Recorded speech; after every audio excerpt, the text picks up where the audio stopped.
Hello, I'm Toycat and welcome back to the second channel geography video. This is episode series where I talk about geography and the world and stuff. And today I want to carry on my series where I talk about every single border that a country does have by talking about everyone's favourite country, it's the EU. So yeah, the EU is one of those things where you might say, no Toycat, you got this mistaken. The EU is not a country, and although that's mostly true, there are some definitions of country which the EU does fit, and again, quite a lot of them actually, will make the EU officially count as a country despite being, comprised of countries. It's a really weird, definition of how like country and national state kind of don't mean the same thing. But basically, the EU can be argued as a country, and not just from one side of the debate. Like some people who hate the EU will say, oh, it's becoming a country, we don't like that. But also, some people who really like the EU will make the same point, and that's fascinating that from both sides you can say it's a country, or from both sides you can attack it as becoming a country. But either way, regardless what you think about the debate, regardless what you think about the fact that the debate really kind of makes you question what does country even mean in the 21st century, but also, the fact that the debate happens comes down to one key point about, if the EU is kind of a country, what are its external borders? Because the big debate of having internal borders be abolished in the EU,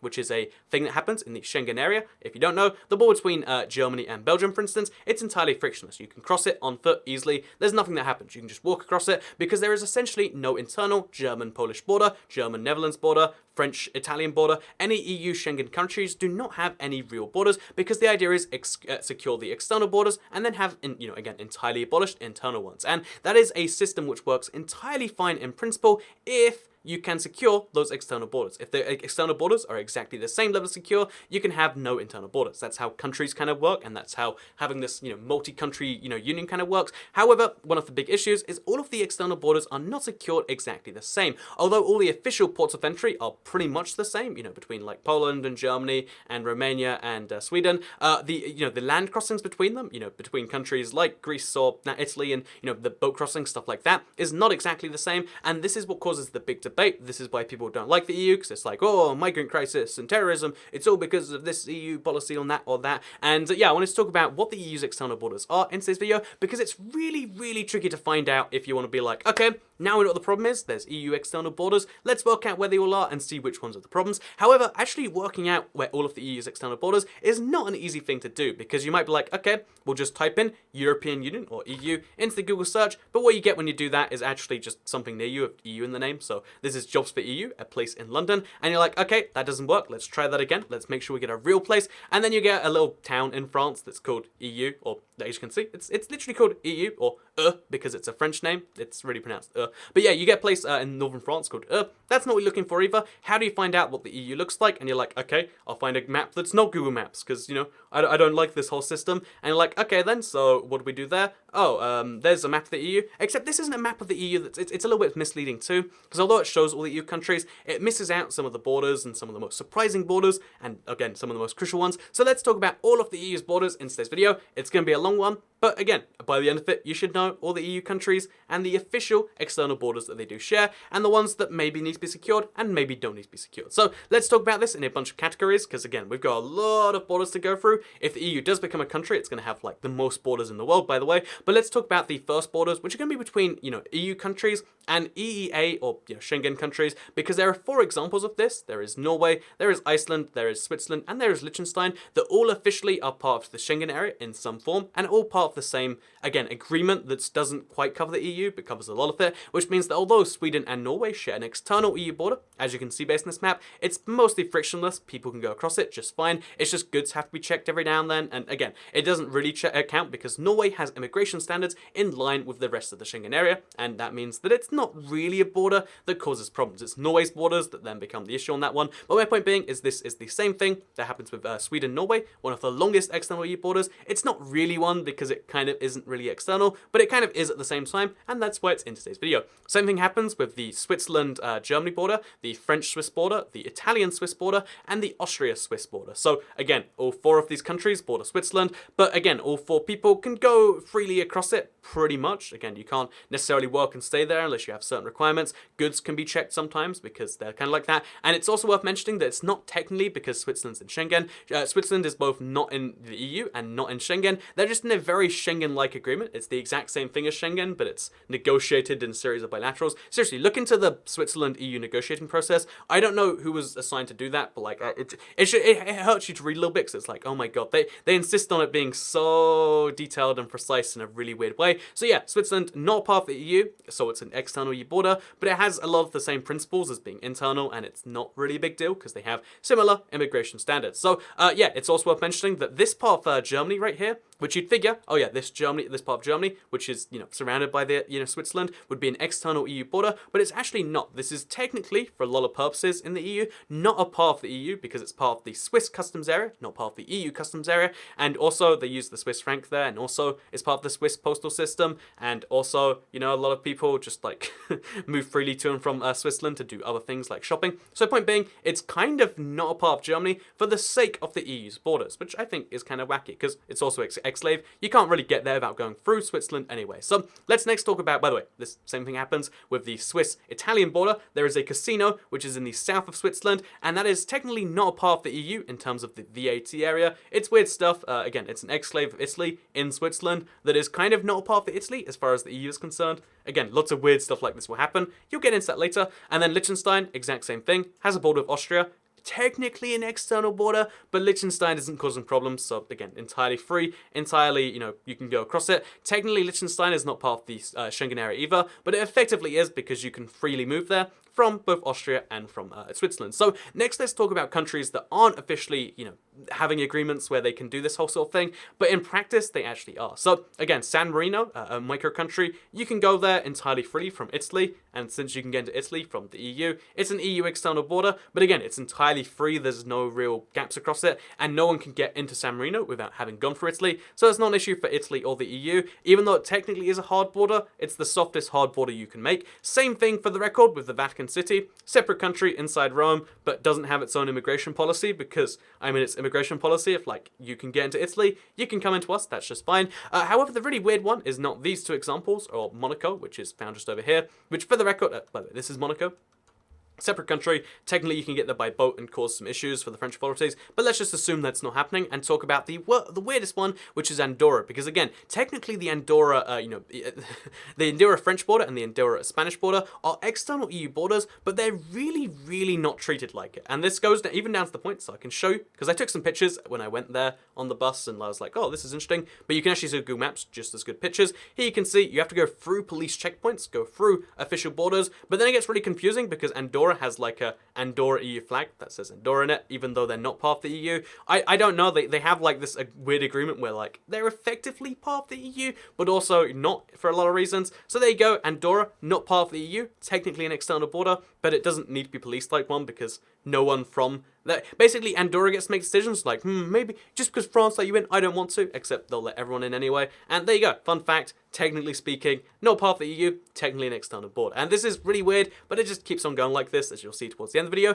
Let's talk about the obvious borders now, though, because, if you don't know, EU countries border quite a few countries. However, most of the time, they border that country multiple times. So, for instance, Russia is bordered by not just, one EU country, Finland. It's not bordered by just two or three, as you can see, Estonia, Latvia. It's actually bordered by, fun fact, Lithuania and Poland as well. So 5 separate EU countries border Russia in some form or another. And again, this happens in a lot of other countries. So for instance, Belarus is bordered by 3 EU countries. For instance, Ukraine is bordered by 4 EU countries in 5 separate locations. There's also these weird examples where like, oh yeah, at the frontier of the EU, lots of individual countries will share borders with the exact same country. And again, it happens a lot. So let's just mention Finland, Russia border. As you can see, one of the longer external borders of the EU that actually has to be enforced. Again, Russians don't necessarily want to become having EU citizens come in, and EU citizens don't necessarily want Russians just freely coming across. So there's properly enforced border points. If you want to see what it looks like, we'll just zoom into one very quickly.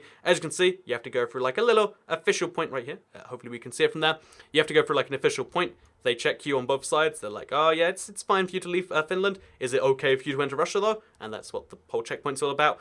They sometimes check your car. Blah, blah, blah, blah. Hard border of the EU needs to be secured if you're scared about Russians getting into the country, which isn't a real issue, it seems like, for the EU right now, but again, maybe it will be. You've got Estonia, which shares a border with Russia. It's one of the messiest borders, but again, patrolled very heavily on the Russian side because they don't want Estonians coming across, I guess.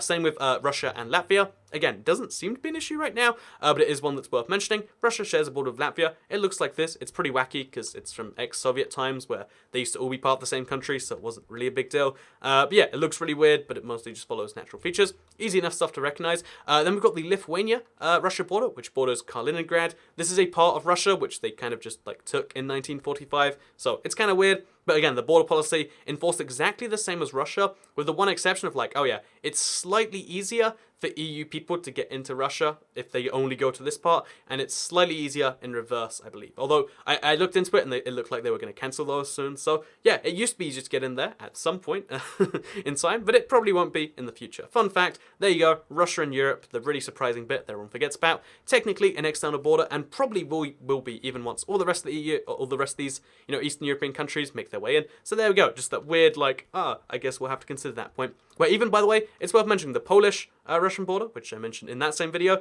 it literally, like, there's just a fence going across a beach where it's like, that, you're walking down the beach and, looks like I can walk into Russia. That's interesting. So, Russia-Poland border, kind of a fun one to talk about. But yeah, let's talk about the Belarus border. Exactly the same thing, where it's like, lots of countries border it because of ex-Soviet times. There's some really weird places the border happens, but it doesn't seem like this is the same issue, because honestly, Belarus and Russia are in a union where they have the same immigration policy, same immigration area, which means, again, if you have issues with Belarus, you have issues with Russia anyway. So basically, this is like that same external border between them. So Poland and Belarus border, same thing. Lithuania, Belarus border, same thing. Latvia, Belarus border, same kind of thing. Next, let's talk about Ukraine, where I think there is meant to be some issues between Poland and Ukraine. This is one of the most trafficked external EU borders. Again, lots of Ukrainians go to Poland to work, because even though Polish people go to other parts of the EU because they get a big pay increase there, it's the same thing for Ukrainians, where they go to Poland to work because they'll get more money that way. And I know there's something kind of wacky about that, like, it's in the same way as like, so Mexican people go from Mexico to the US because you get an increase in your quality of life. But a lot of, like people from Honduras or from Guatemala are going to Mexico because it's like, wow, Mexico is like paradise compared to here. It's like multiple levels of like countries above countries. And the same thing happens with the EU and Poland and with Poland and Ukraine. So yeah, maybe that's offensive to Polish people, but again, it's how things are in terms of living standards and wages and stuff. So yeah, then we've also got the Slovakia-Ukraine border, which as you can see, looks like this. They have to change the wheels at the border. I mentioned this before, but it's the wackiest thing. They take the train off its wheels and then move it onto the border. Real thing they have to do. Same thing with the Hungary Ukraine border. All these borders, again, don't seem to be most people's issues. Again, they're secured by rivers, natural features, because it used to be the USSR, end of the border, so they wanted it to be pretty darn secure, and they made it kind of be a thing. So then we have the Romanian-Ukrainian border, which again, it's borders in two separate places. I discussed this entirely in my Romania video. It's surprising, actually, again, because we're talking about the EU as like a body of like countries. A lot of the countries, that have external EU borders have been spoken about already, so learn about this there and there. Maybe it's interesting, maybe it's not. Make your own judgment, but it technically borders it over here as well. Two borders of Romania to the outside of it. And then Moldova, even though they have really close, they had close relationships with with Romania, even though that's kind of sprinting apart right now. Basically, Moldova is a country which also has the same thing, where like technically an external EU border, but they have a really close relationship with an EU member. So if you're a Moldovan citizen, you can really easily get into Romania and again get the EU path citizenship from there. This also happens, I forgot to mention, but a lot of Russians choose Estonia as the place they go to if you want to get into the EU. You go to Estonia because you can get an easy citizenship. Once you have like an apartment there, something like that, you can then officially live in the rest of the EU. So again, not a big issue, at least that's spoken about, but it is something that does happen. Finally though, let's talk about the last few borders here, because these are the ones where it gets pretty darn strange, because some of the Balkan countries are in the EU and some of them aren't, which means you have this weird gap. So again, whenever you look at a map of the EU, it's like, there's Europe, and then, there's gaps there, and there. So this gap is Russia, never going to be filled in. This gap is Switzerland, never going to be filled in, because Switzerland loves being independent, even if it means being independent in words and not actions. But however, the Balkans are slowly going to join the EU. It's likely one by one, because all of the countries have more support for the EU than against it. A lot of people share the stat that like more people in Serbia hate the EU than like it, but it's more like, now only 49% of people like it versus 20% of people disliking it. But yeah, let's talk about the borders over here, because again, right now, Croatia, the latest member of the EU, has a border with Bosnia, which is an external EU border, and it causes the biggest issues for Croatia, because again, they have to apply the same standards to get in than any other country would, but it means that the problem here is that part of Croatia is separated from the rest of it by this little, exclave right here. It's a little village, and the reasons for this are like complex, Ottoman, blah, blah, blah, blah, blah, going back in some time, but it means to get from one part of Croatia to the other, you have to go across into Bosnia, cross a hard border. It apparently takes a little bit of time, even if you're a Bosnian or Croatian citizen, and then you have to drive a little bit, and then cross again back into Croatia. It's a really tricky thing, especially for EU citizens, and I mean, it's not like that tricky, but it's, you know, it's annoying to say the least. So it's so annoying actually that they're actually considering, and there's like EU funding for it right now, to build a bridge across from here right over into the other part of Croatia, because again, Dubrovnik's over here, one of the Game of Thrones cities, fun fact. And yeah, basically a part of Croatia is separated from the rest of it, and that means the EU has a border here, and it has a border all around here too. Fun fact, which means officially the EU has a border with Montenegro. It's the tiniest border in the world, but still, or with the EU, but it is one that they have with an official non-EU country. So there you go. Go Croatia. Look at you doing that right there. So next, let's talk about the Bosnia border, because again, I mentioned it goes all the way around here. It's one of the longest borders of the EU, and again, has to be fully police checked, etc. One day it won't be there because, again, Bosnia is like officially a candidate country now, or officially considered to be a candidate. It's a long story of the Balkan countries, but that is a thing. Next up, we have the Serbian border, because again, Bosnia only borders Croatia. However, Serbia is bordered by Croatia, it's bordered by Hungary, it's bordered by Romania, and it's bordered by Bulgaria. So 4 separate borders, all of them the same thing, external EU borders. Bulgaria and Romania technically have like a different policy, but like for now, let's just say yeah, that's a thing. So yeah, basically all 4 of these countries border Serbia in some form. And all 4 of these countries have to have the exact same thing. Again, most people don't consider it to be a big problem with Serbia. I don't know why the case is. You know, is it just the numbers? Is it because they're like stuff? You can make the decision yourself, but it is an external EU border that, you know, has easy land routes if you wanted to exploit it, if you really wanted to. And then also Bulgaria and Greece share a land border with Macedonia, and then Greece and Albania share a land border. So now we've gone over the obvious, like, okay, they're the borders that don't seem to cause problems. Let's talk about the ones that actually kind of do, because they're really kind of interesting in my opinion. So the first one is a technical issue. Again, never come up in principle, but it technically could be an issue because Cyprus has a border of the EU with the UK. That's right, the foreign military base of the EU. So actually, Cyprus has a border with both the UK and with Turkey, and those are both external EU borders. And I know you're thinking like, oh, Toycat, no, UK is still in the EU. Don't worry, I'm not one of those people who just heard a headline saying Brexit happened because there was a poll and assumed it immediately, you know, cut all the ties with a big, huge organisation. But I will say that Cyprus borders the UK because this part of the UK is technically a military base area where none of the EU rules apply. And although some of them apply, again, separate to the EU agreements, there is technically a hard border between Cyprus, you know, the edge of the EU, and the UK, as in the UK that's not in the EU, like the Falkland Islands or Antarctica, and yeah, it applies right here. However, again, it's a really soft border, and it's such a soft border that there's even a water park literally on the border right there, where you can cross from the water park straight into the UK if you really wanted to, but it is something worth mentioning. And then there's the much trickier issue of Cyprus and the Northern Republic of Turkey. So the reason this is such an interesting one is because this border, you know, dispute thing right here, this whole issue, kind of creates the issue of like, you can't recognize Northern Cyprus as existing. No other country besides Turkey recognizes Northern Cyprus, or the Turkish Republic of Northern Cyprus, as being a thing that does exist, because again, they kind of took it by source, and whatever, you can argue about why that is a thing, but it means that there is an external EU border that the EU does not recognize and no other country recognizes, but it is one they have to worry about, and people could cross over it. It's mostly more, you know, they have like this almost DMZ, international don't go there zone, and so most people don't cross it, but it is interesting that you can cross from Turkey to Northern Cyprus, then from Northern Cyprus into the EU, but most people don't do it this way. So again, it's one of these, like, it's not recognized as a border, but it is a border, and it causes some problems issue that Cyprus does have. In fact, Cyprus and the island, like, they have some of the messiest borders, and like, maybe I should talk about it sometime, but for now, just know it's terrible, it's messy, and technically speaking, 3 countries share the island, the UK, Cyprus, and Northern Cyprus, although one of those countries isn't recognized, and one of those is like a military base territory, but still it's sovereign territory. And then there's a 4th country in terms of the no one owns this zone, it's the big DMZ. So there you go, fun fact, 4 almost countries in an island, but again, that fact's kind of BS because it's not a 4th country, it's a non-country. And the 3rd country is barely a country too. But there you go, fun facts of Toycat, that's what you subscribe to the channel for. Wavy arms, apparently, for that. So, yeah, let's talk about the Bulgaria, Greece, and Turkey border, because, again, this is the border where people are always like, oh, that's how people get in. They go to the border and they cause some stuff. However, as you can see, it's actually a really short border. Like, if you wanted to secure it, you kind of could. And I guess the issue is like they don't really necessarily want to, or there's big reasons about how they do swaps and stuff with stuff whatnot. But yeah, basically Bulgaria and Greece share a border with Turkey, and this border with Turkey then allows any country that against Turkey to go into it. This is the big controversy thing, and it's also worth mentioning though this isn't the only point of controversy, but controversy. I've said controversy so many times, it's controversy now. But yeah, this isn't the only point of controversy, because as a fun fact, there is actually one other really serious, again, Northern Africa / Mediterranean / point of conflict zone and the EU, because Spain actually had, Spain is a country, looks like this, almost like a axe upside down L shape, like almost a full square that just had Portugal taken out there.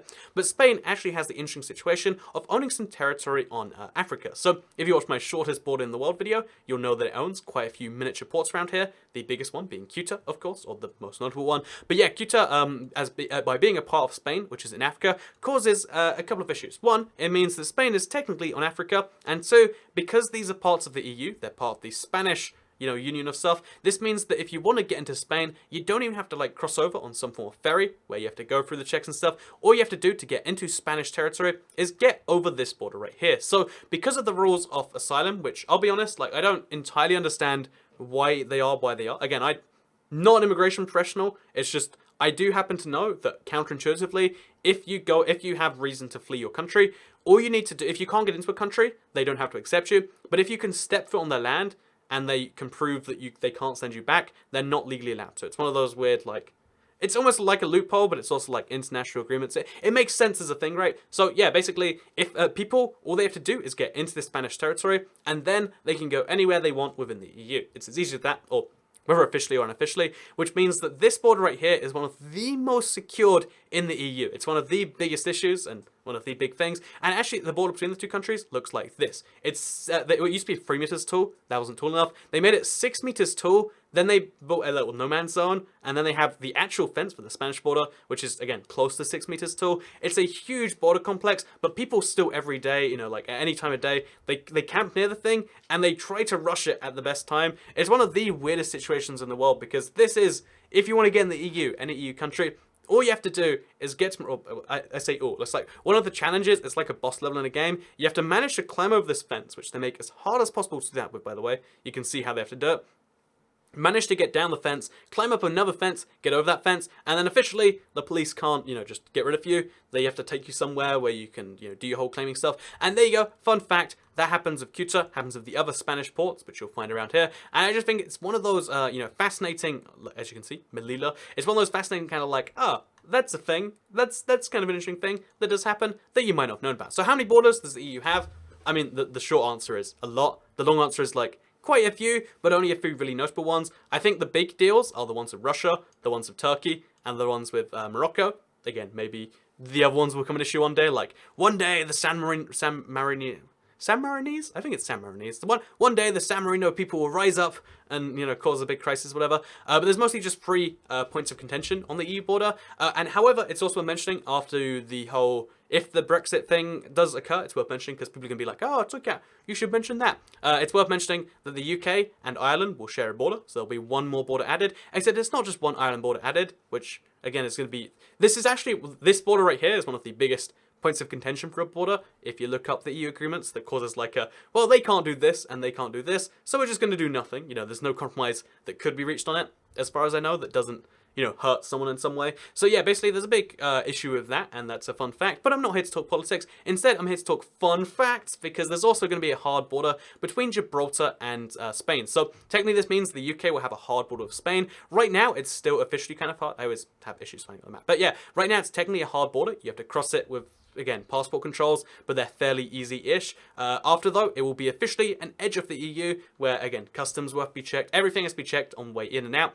So yeah, really weird thing that will happen after that. Fun fact, Gibraltar and the EU are going to have a hard, fixed border, and it's going to be the official line between the EU and the non-EU, which means it's kind of like the reverse of where, like, Spain owns a bit of Africa, and it causes issues where, like, some of Europe is on Africa, but also there's going to be some of Europe which isn't quite Europe and is owned by the UK instead. So yeah, also fun fact, the border is right next to the airport, and again, I like to show this off every time, but you can literally, drive across the runway as you get into the country. It's not something you see very often, and it's something that you should know about. So there you go, fun fact.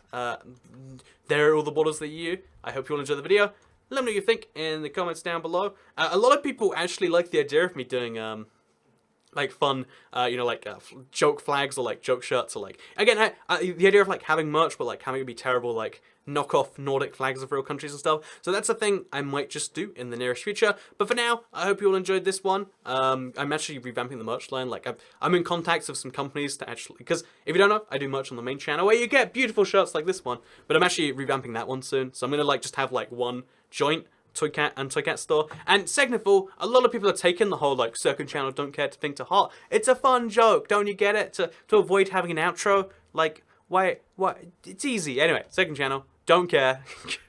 Goodbye.